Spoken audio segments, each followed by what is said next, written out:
L'arboriculture fruitière est particulièrement consommatrice d'intrants et notamment de pesticides. Les attaques de bioagresseurs sont nombreuses et les erreurs de protection peuvent mettre en péril la récolte et le verger sur plusieurs années. Il existe cependant un certain nombre de méthodes alternatives aux pesticides qui ont prouvé leur intérêt. Dans Bioréco, nous avons cherché à combiner entre elles ces méthodes alternatives et à évaluer leur efficacité et leur faisabilité.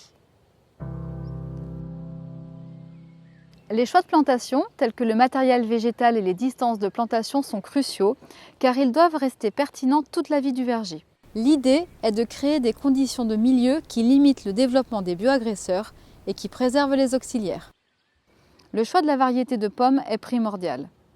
Nous avons opté pour 3 variétés de sensibilité différentes aux maladies afin d'évaluer le poids de la variété dans le système. Ariane pour son gène de résistance à la tavelure, une résistance monogénique. Melrose pour sa faible sensibilité. Et Smoothie, sensible aux maladies et qui est une référence dans le verger français. Pour limiter le développement des maladies fongiques, nous avons implanté un verger aéré avec une densité de plantation faible et une forme d'arbre qui augmente la porosité du feuillage. Au verger, nous avons optimisé les pratiques culturales, la conduite de l'arbre et sa nutrition. Pour supprimer les herbicides, nous avons travaillé mécaniquement le rang à l'aide d'un outil de travail du sol, puis, en verger adulte, nous avons augmenté la tolérance à la présence d'herbes et limité le nombre de passages de l'outil. De plus, cette pratique limite le développement des campagnols en détruisant leurs galeries et couplée à un piégeage mécanique, elle permet l'arrêt complet des rodonticides. Dans le verger, la prophylaxie consiste à abaisser l'inoculum d'une maladie ou les populations d'un ravageur et ainsi d'optimiser l'efficacité de la protection l'année suivante. Par exemple, la tavelure se conserve dans la litière foliaire en hiver. Dans Bioréco, les feuilles se trouvant au sol dans le verger ont été retirées ou enfouies sur le rang. Cette pratique s'avère plus efficace qu'un simple broyage des feuilles. On a également réalisé d'autres actions de prophylaxie, en éliminant tous les fruits du verger après récolte pour limiter le carpocaps, en supprimant les rameaux oïdiers sur jeunes vergers et en taillant les rejets de porte-greffes pour limiter le développement des pucerons lanigères. Ainsi, nous avons pu diminuer, par nos pratiques culturales, la présence de bioagresseurs dans le verger.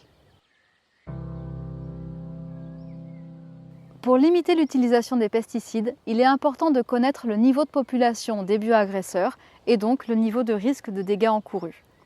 Des observations régulières ont été réalisées en verger.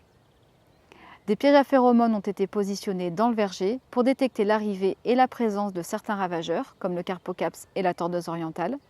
Et nous avons utilisé des modèles de prédiction de risque de dégâts couplés aux données météorologiques, par exemple pour la tavelure et le carpocaps. Ces observations et ces outils ont permis une évaluation fine du risque de dégâts afin de traiter uniquement quand il y a un risque. Quand une protection est nécessaire, nous pouvons utiliser différentes méthodes biologiques et biotechniques. Par exemple, pour lutter contre le carpocaps, nous avons combiné la confusion sexuelle pour perturber la reproduction du papillon avec l'application de virus de la granulose et de nématodes pour limiter le développement des populations. Ces méthodes de protection ont permis de remplacer l'utilisation des produits de synthèse. Voilà ce que nous avons mis en œuvre dans Bioréco et qui a permis de diminuer l'utilisation des pesticides de 45% par rapport à la référence. Pour y parvenir, il est donc important de créer des conditions de milieu défavorables aux bioagresseurs, de prévenir le développement de ces bioagresseurs, d'évaluer finement le risque de dégâts et de privilégier un ensemble de méthodes alternatives aux pesticides.